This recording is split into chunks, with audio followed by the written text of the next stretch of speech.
Tonight we have the painful details of a family vacation in Ruidoso that turned into an unthinkable tragedy. Yeah, we're learning more about the two children who were swept away in the floodwaters this week. KFOX 14 News at 9's Vania Castillo shares now what we've learned. Tonight we're learning more about the Forblis family that lost two young children during the devastating floods that rushed through Ruidoso just this week as lawmakers share their condolences. Our hearts are breaking. What was supposed to be a quiet camping trip in Ruidoso ended in disaster. Two children, the adult gentleman that you've lost in this community, unfathomable, unfair, and is the worst of these kinds of disasters. Forblis soldier Sebastian and Stephanie Trotter were on a family vacation with their two children, 7-year-old Sebastian Rowan and 4-year-old Charlotte Emery, when floodwaters suddenly overtook their RV.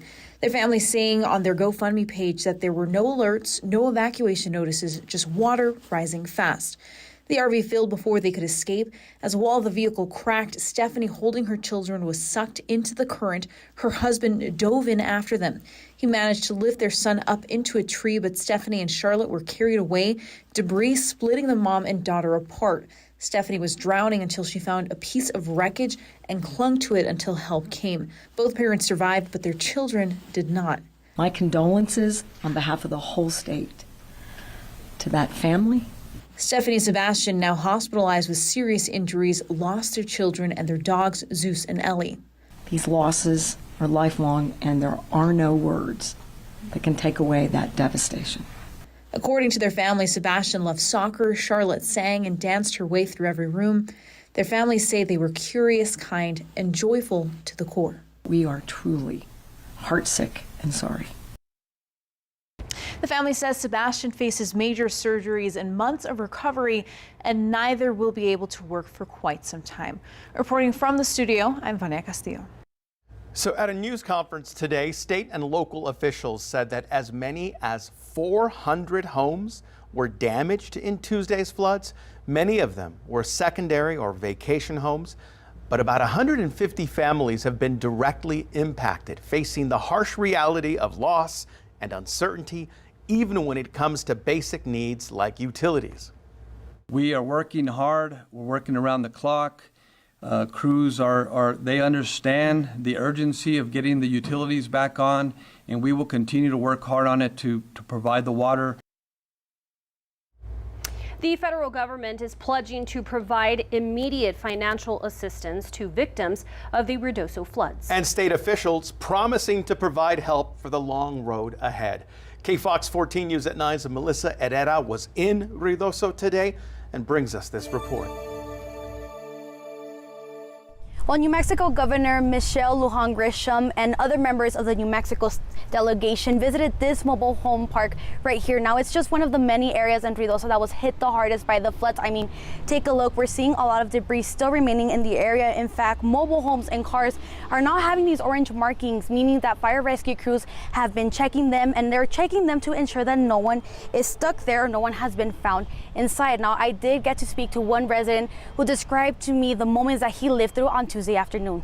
You just feel the power of God, Mother Nature. I mean, scary. Native El Pasoan Arturo Olivas says he lost everything during Tuesday's deadly flash flood in Ruidoso. My daughter's trailer is behind my house, is smashed up against my house with the telephone pole through her house.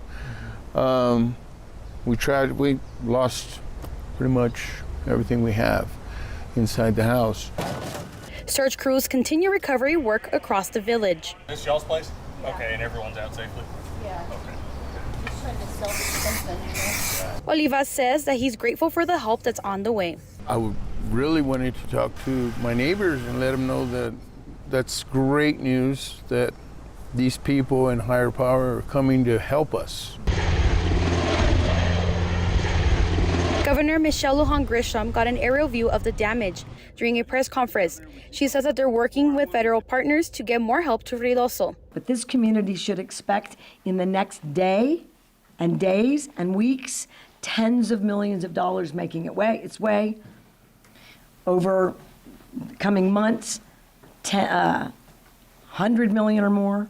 And overall, we got a long way to go. We're talking about sizable resources to recover this community. Well, during a press conference on Thursday, officials are saying that they're taking steps to prepare for a potential flood happening this weekend. Now, along with that, they say that swiftwater crews and the National Guard will be remaining in the area to be prepared. I'm reporting for Ruidoso, Melissa Herrera. So you can follow our continued coverage of the Ruidoso floods online, where we update you on any new developments and post extensive content. Be sure to follow us on social media, and you can go to kfoxtv.com.